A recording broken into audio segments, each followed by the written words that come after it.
ಪ್ರಿಯ ವೀಕ್ಷಕರೇ ನಮಸ್ಕಾರ.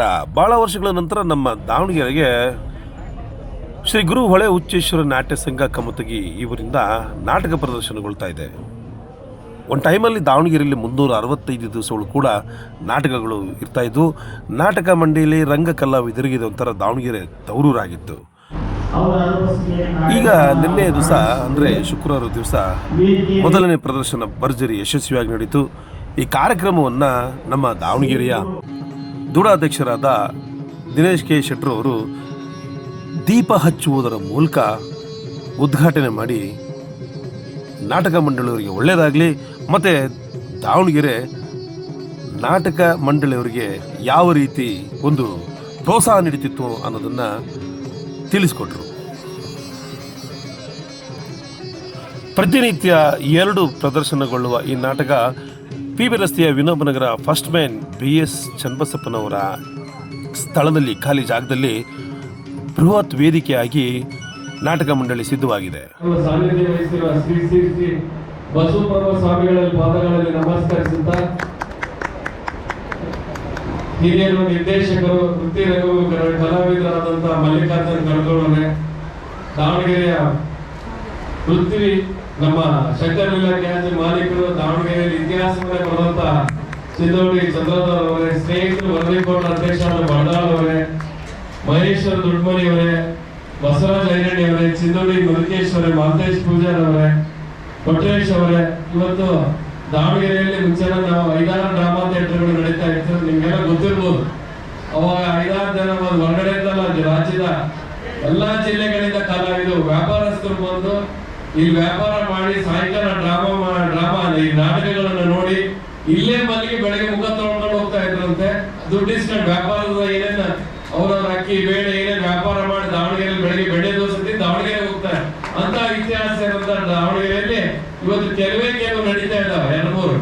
ಯಾಕೆಂದ್ರೆ ಕಲಾವಿದ ಉಳಿಬೇಕು, ಕಲೆ ಬರಬೇಕು ಅಂದ್ರೆ ಕಲಾವಿದ ಉಳಿಬೇಕು, ಕಲಾವಿದ ಉಳಿಬೇಕು ಅಂದ್ರೆ ನಿಮ್ಮಂತರಿಂದನೇ ಇವತ್ತು ಏನಾರ ಕಲಾವಿದರುಗಳಿಗೆ ಏನಾರ ಸಹಾಯ ಸಿಕ್ಕರೆ ಮುಂದಿನ ದಿನಗಳಲ್ಲಿ ಇವತ್ತು ದಾವಣಗೆರೆಯಲ್ಲಿ ಇನ್ನೂ ಹಲವು ಕಲಾವಿದರು ಸೀನಿಯರ್ಸ್ ಭಾರಿ ಜನ ಇದ್ದಾರೆ, ನಮಗೂ ಗೊತ್ತಿರಂಗೆ ಕೊಡುವಂತ ನಾನು ಕೂಡ ಮನವಿ ಮಾಡ್ತೀನಿ ಅಂತ ಹೇಳಿ ಶಾಮೂಲ್ ಸಮರ್ಥರು ಬೇರೆ ಕಡೆ ನಾಳೆ ನಾಟಕ ನೋಡಕ್ಕೆ ಬಂದೇ ಬರ್ತಾರೆ.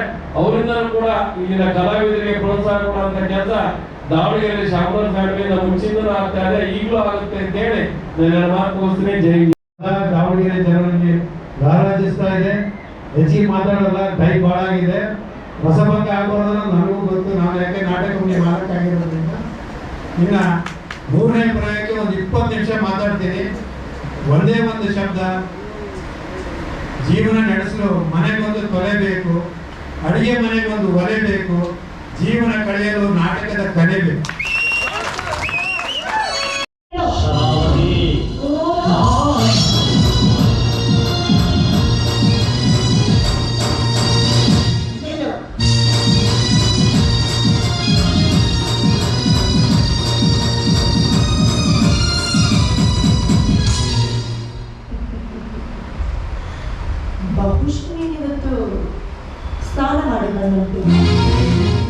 ಸರ್, ನಿಮ್ಮ ಹೆಸರು? ನನ್ನ ಹೆಸರು ಪಾಪು ಕಲ್ಲೂರ್ ಅಂತ ಸರ್. ಸರ್, ಎಲ್ಲಿದು ನಾಟಕ ಮಂಡಳಿ? ಇದು ಶ್ರೀ ಗುರು ಹೊಳೆ ಹುಚ್ಚೇಶ್ವರ ನಾಟ್ಯ ಸಂಘ ಕಮತಿಗೆ ಅಂತ, ವಿಜಯಪುರ ಜಿಲ್ಲೆ. ಎಷ್ಟು ವರ್ಷದಿಂದ ಮಾಡ್ಕೊಂಡು ಬಂದಿದ್ದೀರಾ? ಸುಮಾರು ನಮ್ಮ ಸಂಸ್ಥೆ ಪ್ರಾರಂಭವಾಗಿ 6 ವರ್ಷ ಆಯ್ತು ಸರ್. ಇದಕ್ಕಿಂತ ಮುಂಚೆ BR ಅರ್ಶನಗೋಡಿ ಅವರು, ದಿವಂಗತ ಅರ್ಶನಗೋಡಿ ಅವರು ಸುಮಾರು ಈ ಸಂಸ್ಥೆನ 50 ವರ್ಷದ ಹಿಂದೆನೇ ಪ್ರಾರಂಭ ಮಾಡಿದ್ರು ಸರ್. ಕಾರಣಾಂತರಗಳಿಂದ ಸ್ಟಾಪ್ ಮಾಡಿದ್ರು, ನಂತರ ನಾವು ಮತ್ತೆ ರಿಓಪನ್. ಈಗ ದಾವಣಗೆರೆಯಲ್ಲಿ ಬಹಳ ವರ್ಷಗಳಾಯಿತು ನಾಟಕಗಳು ಬಂದು. ಹೆಚ್ಚು ಕಮ್ಮಿ ದಾವಣಗೆರೆಯಲ್ಲಿ ನಾಟಕಗಳ ಮಂಡಳಿಯವರಿಗೆ ದಾವಣಗೆರೆ ಒಂದು ಟೈಮಲ್ಲಿ ತವರೂರು. ನಿಜ ಸರ್. ಪರ್ಮನೆಂಟ್ 365 ದಿವಸನೂ ಇಲ್ಲಿ ನಾಟಕ ಮಂಡಳಿ ಇತ್ತು ಮುಂಚೆ. ಈಗೆಲ್ಲ ಸಿನಿಮಾ ಟ್ರೆಂಡ್ ಶುರುವಾಯಿತು. ಇತ್ತೀಚೆಗೆ ಎಷ್ಟೋ ಟಾಕೀಸ್ಗಳು ಬಂದಾಗಿದೆ. ಯಾಕೆಂದರೆ ಎಲ್ಲರೂ ಮೊಬೈಲಲ್ಲಿ ಸಿನಿಮಾಗಳು ಬರಕತ್ಬಿಟ್ಟಿದ್ದಾರೆ. ಹಾಗಾಗಿ ಸಿನಿಮಾ ಥಿಯೇಟ್ರ್ಗಳು ಖಾಲಿ ಹೊಡಿತಿದ್ದಾವೆ, ಯಾರೂ ಬರ್ತಾಯಿಲ್ಲ. ಈಗ ಮತ್ತೆ ಇದು ಹೊಸದಾಗಿ ಇವತ್ತು ಮೊದಲನೇ ಶೋ ತುಂಬ ಭರ್ಜರಿಯಾಗಿ ಯಶಸ್ವಿ ಆಯಿತು ಅನ್ಸುತ್ತೆ. ನಿಜ ಸರ್. ಮೊದಲೇ ಪ್ರದರ್ಶನ ಇವತ್ತು ಪ್ರಾರಂಭ ಮಾಡಿದ್ವಿ. ಈಗ ಸಂಜೆ 6:30ಗೆ ಮತ್ತೆ 2ನೇ ಪ್ರದರ್ಶನ ಇದೆ. ಮೊದಲೇ ಪ್ರದರ್ಶನಕ್ಕೆ ನಾವು ಅಂದ್ಕೊಂಡ್ರೆ ಎಷ್ಟು ಜನ ಸೇರ್ತಾರಂತೆ, ಸುಮಾರು ಜನ ಸೇರಿದ್ರು ಸರ್. ಭಾಳ ಅದ್ಧೂರಿಯಾಗಿ ಆಯಿತು ಮೊದಲೇ ಪ್ರದರ್ಶನ. ಸಂಸ್ಥೆ ಇನ್ನೂ ಡಿಸೆಂಬರ್ವರೆಗೂ ಇಲ್ಲಿರಬೇಕಂತ ಮಾಡಿದೆ. ದಾವಣಗೆರೆಯಲ್ಲಿ ಸಾಮಾನ್ಯವಾಗಿ ಇಂಥ ಒಂದು ಐತಿಹಾಸಿಕ ಕಲೆಗಳಿಗೆ ತುಂಬ ಗೌರವ ಕೊಡ್ತಾರೆ. ಅದೇ ತರಹ ನಿಮ್ಮ ನಾಟಕ ಮಂಡಳಿಗೂ ಕೂಡ ಒಂದು ಒಳ್ಳೆ ಪ್ರಾಶಸ್ತ್ಯ ಇಲ್ಲಿ ಸಿಗುತ್ತೆ, ಮತ್ತೆ ಹೊಸದಾಗಿ ಶುರುವಾಗುತ್ತೆ. ಯಾಕೆಂದರೆ ಈಗೆಲ್ಲ ಮತ್ತೆ ಹಳೆ ಟ್ರೆಂಡ್ ಶುರುವಾಗಿದೆ. ಹೌದು ಸರ್. ಸಿನಿಮಾಗಳೇನಾಗಿತ್ತು, ನಾಟಕಗಳನ್ನು ಮುಳುಗಿಸ್ದಂಗೆ ಆಗ್ಬಿಟ್ಟಿತ್ತು ಕಾಂಪಿಟೇಷನ್ ಪೀರಿಯಡಲ್ಲಿ. ಈಗ ಸಿನಿಮಾಗಳು ತಮಗೆ ತಾವೇ ಮುಳುಗ್ಬಿಡ್ತಾ ಇದ್ದಾವೆ. ಯಾವುದು ಹೊಸ ಸಿನಿಮಾಗಳು ಥಿಯೇಟ್ರಿಗೆ ಬರ್ತಾ ಇಲ್ಲ, ಎಲ್ಲರ ಮೊಬೈಲ್ನಲ್ಲೇ ಬರ್ತಾ ಇದೆ. ಈಗ ನಾಟಕ ಯಾರ ಮೊಬೈಲಲ್ಲೂ ಇರೋದಿಲ್ಲ, ಯಾರು ಆಸಕ್ತಿನೂ ಪಡೋದಿಲ್ಲ. ಹಾಗಾಗಿ ಇಲ್ಲಿ ನಾಟಕ ಥಿಯೇಟ್ರ್ಗಳಿಗೆ ಬಂದು ನೋಡಬೇಕು. ದಾವಣಗೆರೆ ಜನ ಖಂಡಿತ ನಿಮ್ಮ ನಾಟಕನ ಯಶಸ್ವಿಯಾಗಿ ನಡೆಸ್ಕೊಡ್ತಾರೆ ಅನ್ನೋ ಆಶಾಭಾವನೆ ನಿಮ್ಮಲ್ಲಿ ಇದೆಯಾ? ಇದೆ ಸರ್, ನಿಜವಾಗ್ಲಿದೆ. ಯಾಕಂದರೆ ನಾವು ಇಲ್ಲಿ ಥಿಯೇಟ್ರ್ ಹಾಕಕ್ಕೆ ಪ್ರಾರಂಭ ಮಾಡಿದಾಗಿಂದ ಕೂಡ ಸಾಕಷ್ಟು ಜನ ಅಭಿಮಾನಿಗಳು ಯಾವಾಗ ಪ್ರಾರಂಭ ಮಾಡ್ತೀರಿ ಅಂತ ಕೇಳ್ತಾನೆ ಇದ್ದಾರೆ. ಸೊ ಪ್ರಾರಂಭ ಇವತ್ತು ಮಾಡಿದ್ದೀವಿ, ಸಾಕಷ್ಟು ಜನ ಸೇರಿದೆ, ನೀವೆಲ್ಲರೂ ನೋಡ್ಬೋದು.